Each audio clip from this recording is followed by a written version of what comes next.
ترقی کے اس دور میں بھی ریاست جموں و کشمیر میں کئی ایسے دیہات موجود ہیں جہاں لوگ اب بھی بجلی جیسی بنیادی سہولیت سے محروم ہیں۔ اس کی ایک مثال شمالی ضلع بانڈی پورہ کے کڈارا علاقے کی ہے، جہاں شام ہوتے ہی بجلی نہ ہونے کے باعث پوری بستی اندھیرے میں ڈوب جاتی ہے۔ ایسے ہی ہم اندھیرے میں کرتے ہیں، گزارا کرتے ہیں، بچے بھی ایسے پڑھائی سے بالکل محروم ہیں۔ سر ہم کیا کریں گے؟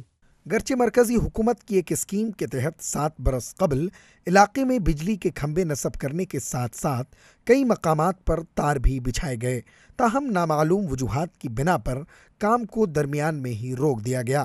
پہلے سے یہاں پر کچھ پاور نہیں ہے، نہیں یہاں کوئی توجہ دیتا ہے کہ پاور دے دیں گے ان کو یا دیکھیں گے، کچھ نہیں ہے۔ اگلے سال آگے 2001 میں یہاں پول لگانے کے لیے تو گھر والوں کو بولا کہ یہ پول لگا دو، تمہیں ہم کل مزدوری دے دیں گے۔ ایک گھر نے 6 پول لگائے، کوئی پیسہ ویسا نہیں ملا۔ مقامی لوگوں نے کہا کہ ابھی تک ہم نے بجلی دیکھی ہی نہیں ہے۔ اس ضمن میں ایگزیکٹو انجینئر PDD کا کچھ یوں کہنا تھا۔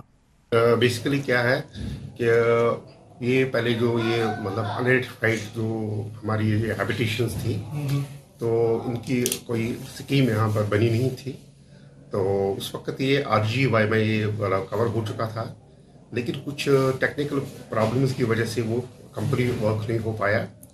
تو اب سوبھاگیہ کی ایک اسکیم بنی ہے، سینٹرل اسپانسرڈ اسکیم ہے ایک سوبھاگیہ اسکیم، تو اس اسکیم کے انڈر وہ ساری جو ہیبیٹیشن وہ آ جاتی ہے اور we have started already the work دیر۔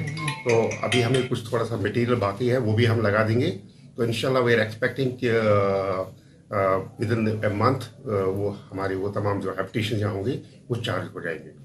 تقریباً 400 کنبوں پر مشتمل یہ علاقہ وادی کی مشہور چوٹی ہرمکھ کے دامن میں واقع ہے۔ لوگوں نے کہا کہ بجلی نہ ہونے کی وجہ سے علاقے میں بچوں کی پڑھائی کے ساتھ ساتھ صحت بھی متاثر ہو رہی ہے۔ انہوں نے الزام عائد کیا کہ ضلع انتظامیہ علاقے کی مشکلات سے باخبر ہے، تاہم ان کے کانوں تک جوں بھی نہیں رینگتی۔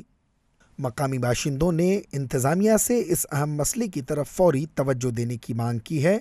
ETV بھارت کے لیے بانڈی پورہ سے وحید بھٹ کی رپورٹ۔